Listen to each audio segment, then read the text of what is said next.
Hello, everyone. It's a pleasure to see you all here. I am Minna Sabri, the lead technical assistant specialist from Chemonics Egypt.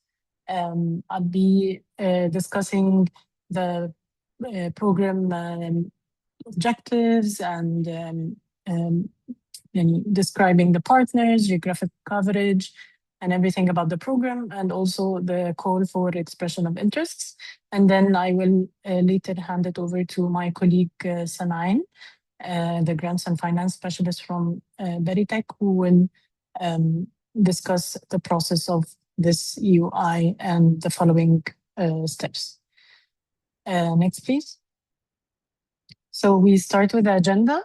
I will start with an introduction, for sure, a welcome. So welcome everyone to this session, but also like an introduction to WE4F 2.0, where you will get an overview of the program and its objectives.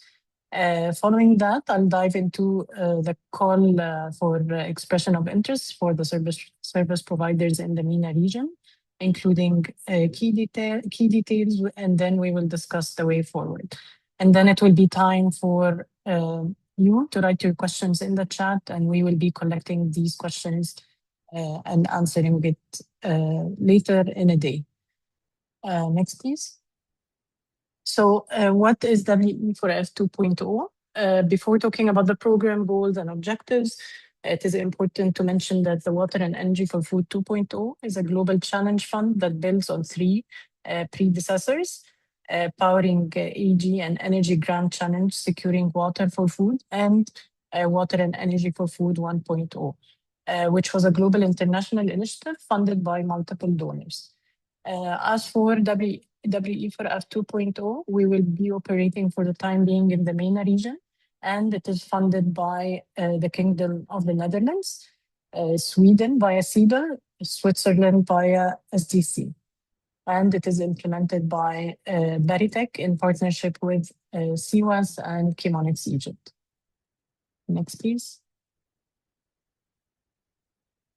So the program objectives, it focuses on one, the nexus approach. So how can we increase food production, optimize food systems while reducing the usage of resources, mainly water and energy. The program also focuses significantly on the social impact aspect. How can we increase and enhance the livelihood of vulnerable communities of smallholder farmers?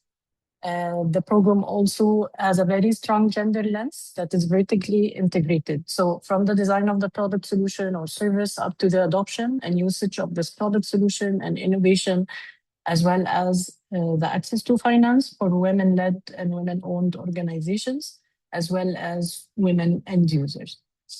Of course, an important aspect as well is the protecting and enhancing of biodiversity, climate and environmental resilience. And this is one of the key pillars in this program. Also, regional and international trade opportunities by supporting export-oriented businesses and fostering cross-border partnership and market expansion is one of the key elements as well. Next, please.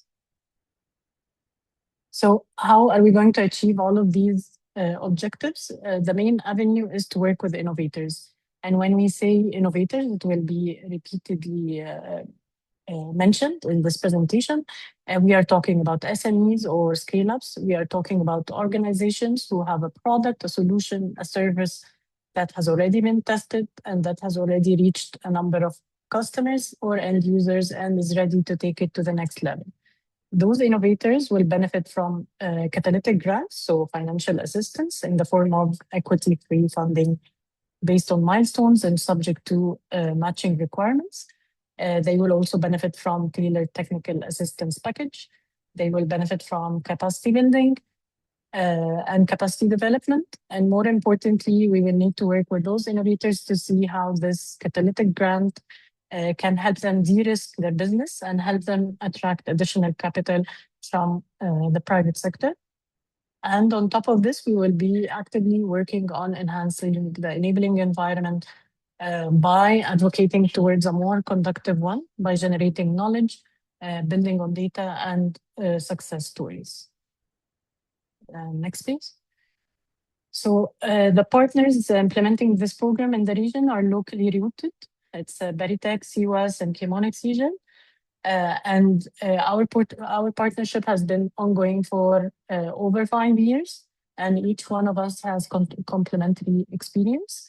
Beritech is the program lead and will be managing everything related to grant management, MEL, and investment facilitation. And then CUAS will be leading the enabling environment component as well as communication and learning management.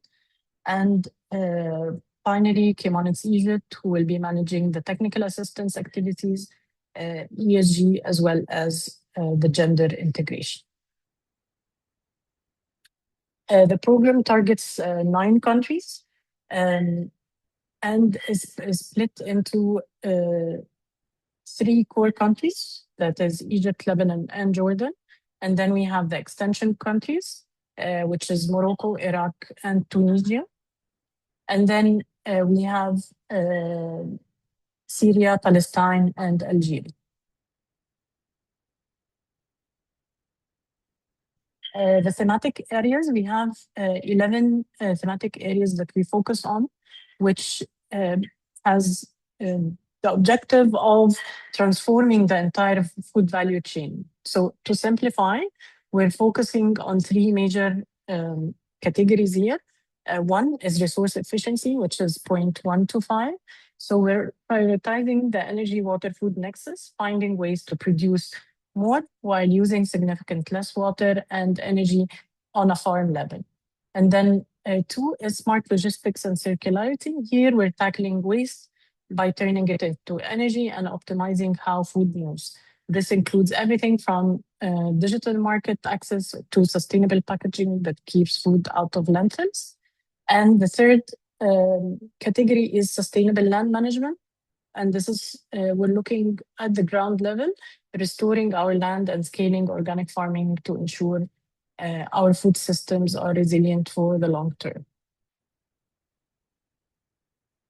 Next, please. We have under the program 4 main tracks, and each track has its own call for application and its own application, its own call for innovation and its own application. So track 1 and 2 focuses on established SMEs and rapid growing scale-ups in 6 countries, Lebanon, Egypt, Jordan, Iraq, Morocco, and Tunisia. As for track 3, it targets MSMEs in underserved markets like Algeria, Syria, and Palestine. Next, please. While track 4 is a dedicated stream for up to 30 early-stage Syrian firms in the water, energy, and food sectors. This Syria track provides grants up to $30,000, focuses on investment readiness, and leverages local incubators to strengthen the ecosystem. Across all tracks, we prioritize gender inclusion and environmental protection to ensure sustainable, impact-oriented growth. This is where we focus on the TA part, where we wish to collaborate with you. So next, please. We plan to support up to 120 innovators in the 9 targeted countries that I've mentioned before. And the support will come in 4 main pillars: access to networks, to support them to get external finance, matching grant, and the most important part, which can enable this to happen, is the most effective way, which is a technical assistance to these innovators. This technical assistance will be tailored per innovator based on their needs and diagnosis.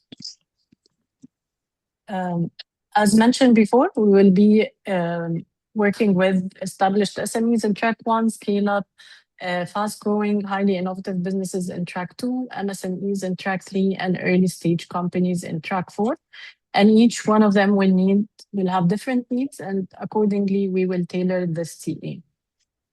What we have seen throughout our experience, which you can see here on the right in this curve, that many companies are able to scale on their own after 1 or 2 years, but then they tend to level off later at the hockey curve above. Why do they level off? If you look at it in the table on the left, it's rarely the technology. It's usually business model, the lack of partnerships, managing the growth, legal, inclusion of end user finance. Of course, in our region, there are a lot of external factors that limits the growth of these companies. However, a lot of them are internal too.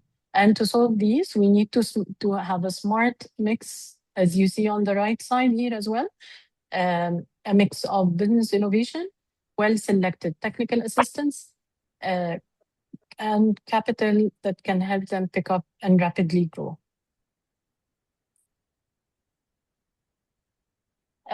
We believe that part of the technical assistance will be provided by service providers.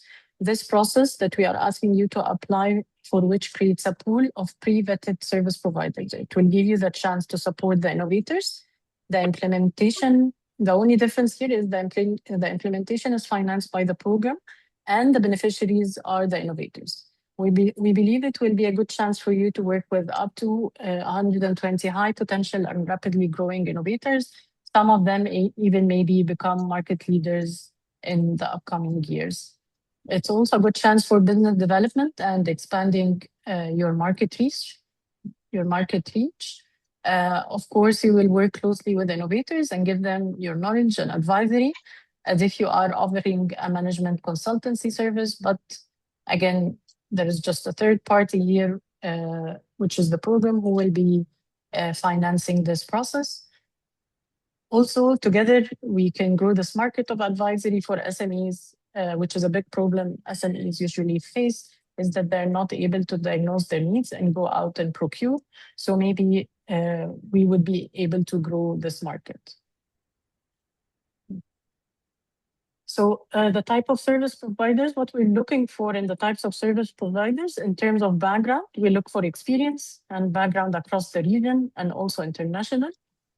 We prefer to see the service providers have experience in certain service categories that we can go through and are included in the expression of interest. It's definitely important to have experience in the country of the innovators, which are the 9 countries that I've mentioned before. And we definitely we look for service providers who are accustomed to work with the private sector advisory.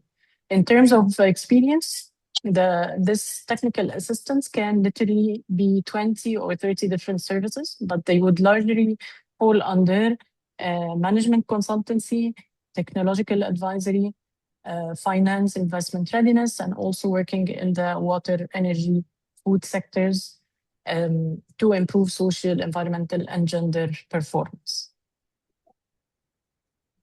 So basically what we want to say is that there are diverse services that will be needed from you. And it's an open space for different kinds of services. And here are some examples of them. And what we wish to say here is that if you have the capacity and experience and willingness to advise the private sector in any of these topics, we would love for you to apply. It doesn't have to be listed. The topic does not have to be listed on the screen. These are just examples. We would love for the innovators to benefit from your expertise and give you a good opportunity for an interesting business experience. And now I hand over to my colleague, Sonain. Yes, thank you, MENA. Hello, everyone, and thank you again for joining us in this session. My name is Saman Jaffan. I'm a grants and finance specialist under the WE4F mandate. So I will briefly explain to you now about the pre-vetted service provider process under WE4F 2.0, mainly how to apply, how applicants will become pre-vetted, and how providers may later be selected to deliver a specific technical assistance or ATA assignments. But first, I want to emphasize on one important point from the beginning, that becoming a member of the pre-vetted Tier 2 list or pool does not guarantee that you will receive a contract or deliver a TA assignment. The fact that you have successfully completed and got selected to join the pool, it's based on our initial assessment. and you will become eligible to compete for relevant assignments when a specific needs arise from a specific innovators based on the TA topic that we need to deliver. So mainly the process is about four main steps. The first step is, of course, to apply for the EOI, the expression of interest. We call it that way. The applicants may apply for more than one service category, but of course, we strongly recommend selecting only the categories that you could provide and demonstrate relevant experience, qualified personnel, and strong track record for the selected categories. The second step is us, the team. We will do the assessment. So basically, we will review the applications and select the strongest and most suitable service providers. And the successful applicants will join the what we call it tier 2 pre-vetted pool list. And they may later on sign a document called a BPA or a blanket purchase agreement. It's a kind of document that establish a general contractual framework, but however, it's not itself a commitment from WE4F to purchase a specific amount of services. The third step begins when the WE4F supported innovator, after we onboard the innovators and the beneficiaries and the SMEs, we start a diagnostic. We use a diagnostic tool with them to identify the specific needs and the technical assistance needs that we will offer to them during the program. Of course, we will prepare, the technical team will prepare a scope of work or an RFP, and we'll share it with the relevant pre-vetted service providers in the appropriate service category. This RFP, mainly if it will be shared with you, with the selected service providers, we will not share it publicly or tender it publicly, because of course we will aim to select from your list the service providers in this case. Once we share the scope of work or the RFP, you as providers will submit a coincided proposal. Of course, you have to address specific assignment, your methodology, the team assigned, the timeline, and the financial offer along the proposal. And as a fourth and last step, we will do the evaluation and the selection for the most suitable service provider for the particular assignment that we are seeking to deliver. Following the selection, we aim to complete the contracting process, of course, with a maximum of 3 weeks from proposal submission. The duration of each TA might vary depending on the topics. So we have some TAs that can be delivered in a few weeks, other in several months, depending on the needs and the complexity of the assignment. The program period, as my colleague Manna mentioned, is from 2026 to 2029, and we will work to renew the arrangement with you each year based on different factors. One of them is your performance if you delivered some TAs. So in the other slide, we can move to the selection procedure. So we have two main phases here. The first phase is the application. The service provider prepare and submit the application through the online form. We have a deadline on 23 August. You can target, as we said, several categories, but always in the application, you should provide clear evidence and clear supporting documents for every category selected. So selecting different categories without sufficient evidence or supporting experience will not strengthen the application. The second phase is the assessment and the selection and the onboarding. So we will assess the information and the supporting evidence that you have submitted, and we expect to onboard the selected providers by end of September. Of course, selected applicants may then complete the necessary due diligence and contractual onboarding requirements later on. And again, as we said, completing this process means becoming eligible to participate in future pre-vetted TAs or Tier 2 opportunities. And it does not mean by itself that the applicant has been selected for a specific TA assignment categories directly. For the online application, it's quite straightforward. So you should ensure that all information is complete, accurate, consistent. You should mention your organizational profile, your country of operation, your service categories, your team qualifications, as much info as you can provide. Of course, we need project references and supporting documents for each project delivered. We are particularly interested in demonstrated experience, not in only general statement or general info that you could provide in the application. You should also aim to explain very well what you have delivered, for which clients, in which country, when the assignment was completed, and what outcomes were achieved on the best effort you could provide. As for the selection criteria, first, we have like three main areas that we identify or use when we do our assessment. So we have the management capacity and profile. So we consider the applicant's organizational or individual profile, geographic experience, relevant sector, as we said earlier, and ability to support startups and SMEs.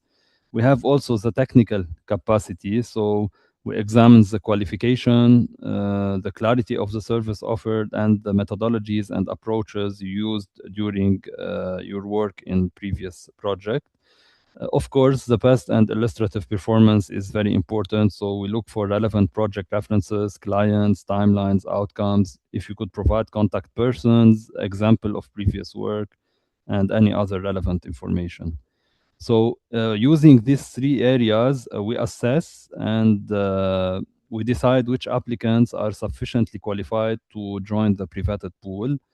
And later on, when a specific TA need arises, there will be another assessment, of course. So when there is a specific TA scope of work, you will submit a technical and financial offer or proposal, and we will have a second assessment based on each TA topic separately. We can move to the next slide, I think, Leia, now. So what does becoming pre-vetted mean? I think it's one of the most important slide in this presentation. So only a limited number of strong applicants will be accepted in the pre-vetted pool. And becoming a member or a part or a pre-vetted service provider means that WE4F has assessed the provider and recognized as a potentially qualified to deliver services in one or more proposed or approved service categories. Also, it means that the provider may receive relevant RFPs or scope of work, as we said, when an innovator needs support in those categories.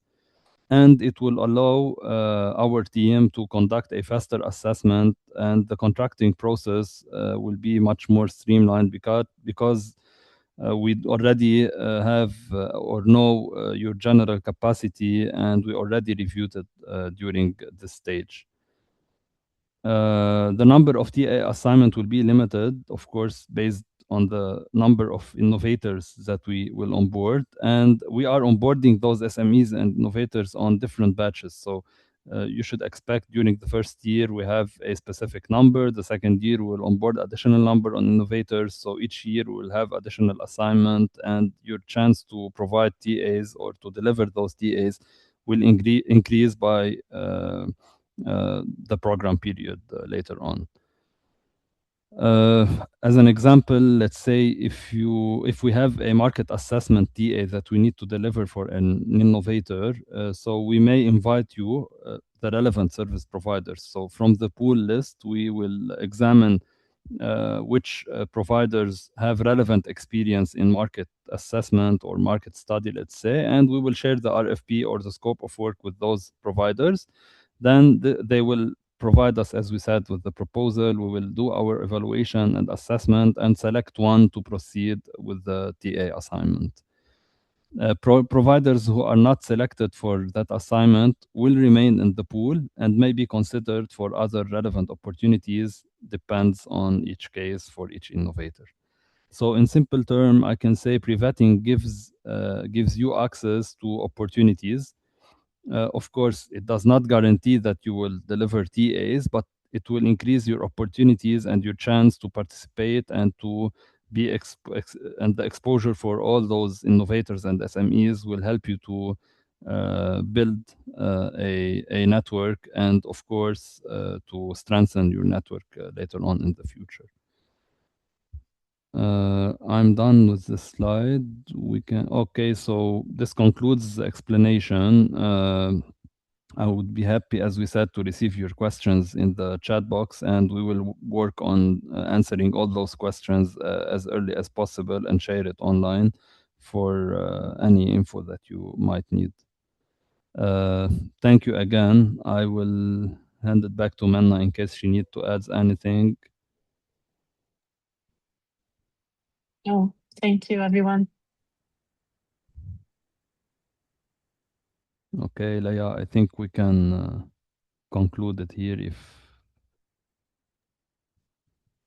We can just give like 5 to 10 minutes so that they'll be able to write their questions in the chat. Yes, and you will be finding the answers on our FAQ page, which we will also be adding the link to it here in the chat after all the questions are compiled and answered and put into a document onto the website.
Hello, everyone. For those joining in right now, so we finished the round of presentation about the opportunity for service providers to be, a pool in our program. And now we're leaving room for questions from the audience to be asked in a written format in the chat box. So if you have any questions left for us, please write them in the chat. We're collecting them, recording them, and we will provide the full answers and make it available on our website. Our website is www.we4f.org.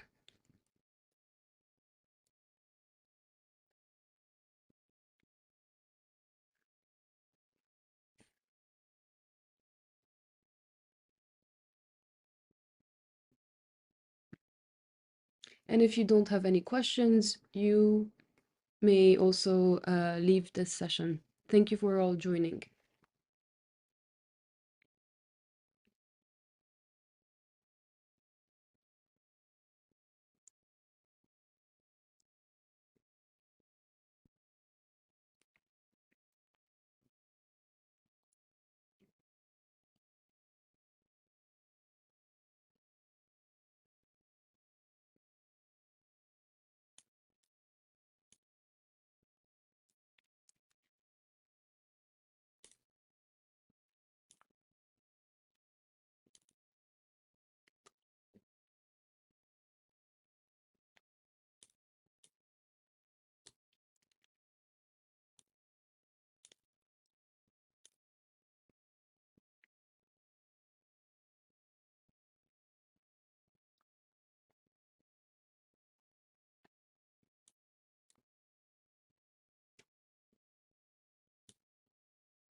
Okay, Minna, shall we give 2 more minutes and we end this session? Sure. Thank you.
Okay, great. Thank you so much, everyone, for joining. Best of luck with your applications, and you will receive the recording as well as the FAQ available on our website, but also you will be receiving them to your emails. Thank you again, and have a great rest of the day. Thank you, everyone, for attending.